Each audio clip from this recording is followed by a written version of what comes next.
Welcome to grey matter enhancer. Mahasweta দেবীর অনুবাদিত ভারতের লোককথা গল্পের বইটি থেকে আজকে যে গল্পটি পড়ব সেটি হলো কন্নড় লোককথা। গল্পের নাম তুমি নয় তবে নিশ্চয়ই তোমার বাপ। শুরু করছি। এক সময়ে এক পাহাড়ি ঝর্ণায় একটি ভেড়ার ছানা জল খাচ্ছিল।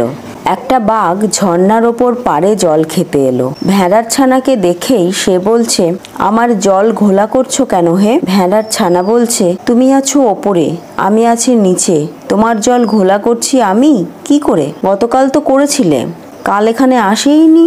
তবে তোমার মা এসেছিল। মা বেশ কিছুদিন হলো মারা গেছে, মাকে নিয়েও গেছে। তবে নিশ্চয়ই তোমার বাবা।